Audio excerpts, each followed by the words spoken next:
Class 5 lecture number 11 غزوہ بدر۔ غزوہ بدر کو ایکسپلین کرنے سے پہلے آپ کو کچھ اس کی امپورٹنٹ پوائنٹ پتہ ہونے چاہیے کہ یہ کس تاریخ کیا تھی، اس کا مقام کیا تھا، لشکر استعمال کیے گئے تھے، اس میں مسلمانوں کو فتح ہوئی کہ نہیں ہوئی۔ یہ ایک چھوٹی سی اس کی سمری ہے، ٹھیک ہے، جس کی طرف ہم سب سے پہلے دیکھتے ہیں غزوہ بدر کی اہم باتیں۔ تاریخ کے غزوہ بدر کب جو ہے وہ وقوع پذیر ہوئی تھی؟ 13 مارچ 624 ہجری میں، اور اس دن ڈیٹ کیا تھی؟ 17 رمضان المبارک 2 ہجری، ٹھیک ہے۔ اس کا مقام کیا تھا جہاں یہ جنگ ہوئی تھی؟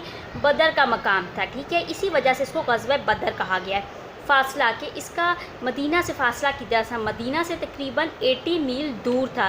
اس کا نتیجہ یعنی کہ اس میں مسلمانوں کو فتح ہوئی، کہ مسلمانوں کو اس میں شکست ہوئی، تو مسلمانوں کی فتح ہوئی تھی۔ اب سب سے پہلے ہم اسلامی فوج کی طرف دیکھتے ہیں کہ اس کے اندر اس کی قیادت کون کر رہی تھی، اور لشکر میں کیا کچھ شامل تھا، اور اس کا اینڈ رزلٹ میں کتنے مجاہدین کی شہادت نصیب ہوئی، اور کتنے جو تھے وہ غازی بنے۔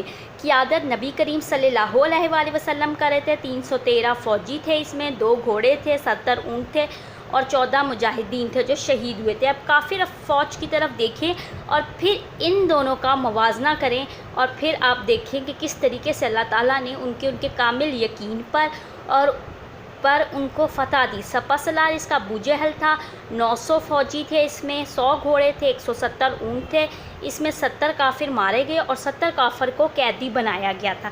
اب اس کا پس منظر دیکھتے ہیں کہ کیا ہے کہ مسلمان جو تھے وہ بے سر و سامانی کے عالم میں ہجرت کر کے مدینہ پہنچے۔ قریش کے رویے سے تنگ تھے، اسی وجہ سے انہیں اپنا سارا ساز و سامان مکہ میں ہی چھوڑ دیا، اور اس وقت ابو سفیان قریش کا رہنما تھا جو کہ بہت سارا تجارتی ساز و سامان لے کر واپس آ رہا تھا۔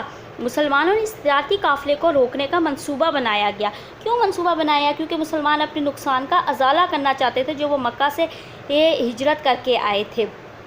کیا کہہ سکتے ہیں کہ کفار مکہ کے مظالم کا بدلہ لینے کے لیے اس تجارتی قافلے کو روکنے کا منصوبہ بنایا گیا، جس کے بعد انصار مدینہ نے ان کے ساتھ مہم میں حصہ دیا، یا مہم میں شامل ہو گئے۔ کیوں ہو گئے؟ کیونکہ جس پیغمبر نے ان کو سچائی کا راستہ دکھایا تھا، انصار مدینہ بھی ان کے ساتھ شامل ہو گئے۔ اس کے بعد یہ ہمارے پاس آتا ہے، ابو سفیان کو مسلمانوں کے ارادے کی اطلاع ملی تو پیغام بھیجا کہ مسلمانوں سے اپنا قافلہ بچاؤ، ٹھیک ہے۔ ابو سفیان کو جب پتہ چلا کہ مسلمان آ رہے تو انہوں نے کہا کہ بھئی تم بھی اپنا ایک قافلہ تیار کر لو کہ مسلمان جب تم پر حملہ کرے تو تم ان کا مقابلہ کر سکو۔